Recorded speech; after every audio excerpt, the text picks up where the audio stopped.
Hello, everyone, and welcome back to another video of the History of Fashion and Costume Design series. My name is Bridget, and today our video is Linking Fashion to Political Activism, Late 18th Century à la Victime Fashion.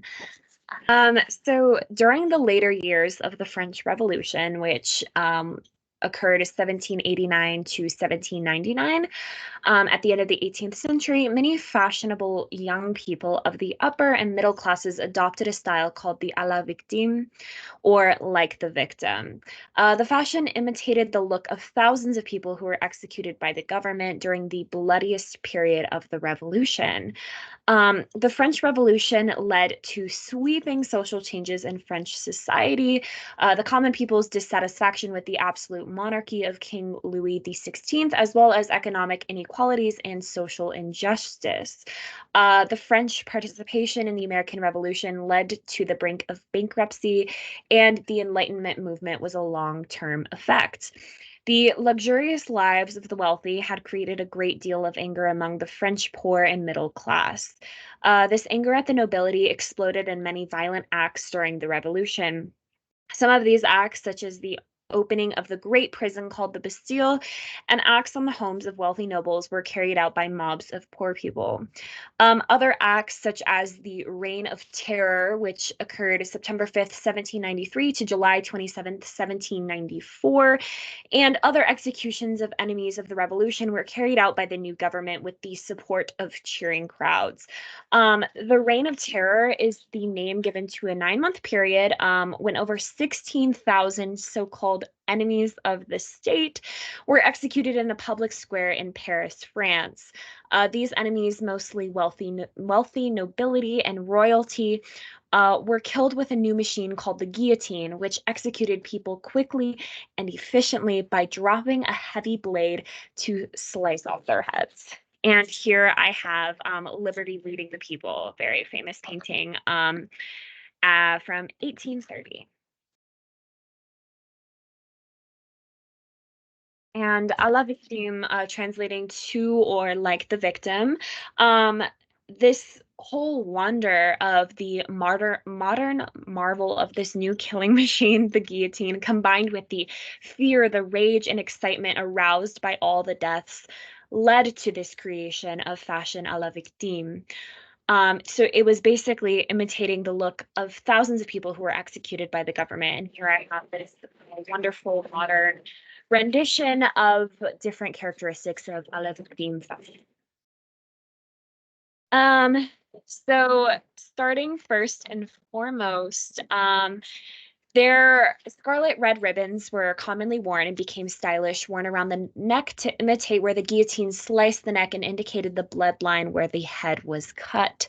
Red scarlet ribbons would also be wrapped in an X across the breasts and around the arms to represent flowing blood and blood of the dead. And we have an image down on the lower right corner that shows that X on the back, and I believe it was also on the chest as well. To further um, when you're looking at gowns, women's gowns became simple, loose dresses, like the nightgowns and underclothes worn by those who were headed for prison cells and carts bound for the public square to be executed by the guillotine. So instead of like the extravagant flowing gowns, you had more of these simple, loose dresses, as you can see in these photos here. And additionally, women also wore red shawls, some of them decorated with Greek symbols due to the spread of neoclassicism, which emerged in 1760. And like to look like a Roman senator, emperor, or a Greek goddess or muse was in fashion. And red not only symbolized blood, but it was a direct imitation of Charlotte Corday, executed on July 17th, 1793, for assassinating Jacobin leader Jean-Paul Marat. And as she ascended the steps to the guillotine platform to be executed, the masses all the red shawl she wore, and red shawls became terribly fashionable thereafter.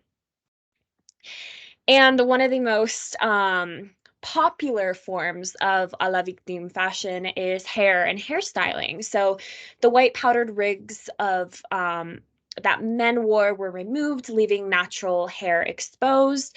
And also worn by nobles and women as well. And cutting hair was very short, similarly to how the hair of victims was cut short by executioners, and women who were held prisoner were often subject to having their hair cut quite roughly.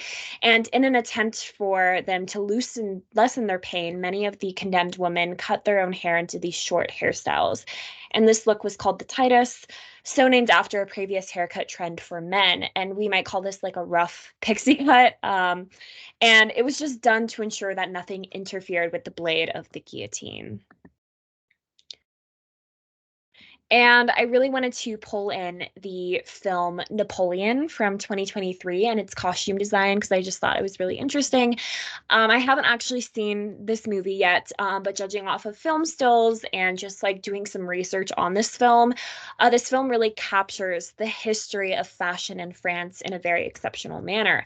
The character that I have pictured here on the right, her name is Josephine. She's sporting the Titus hairstyle with the red scarlet ribbon around her neck as like a choker necklace.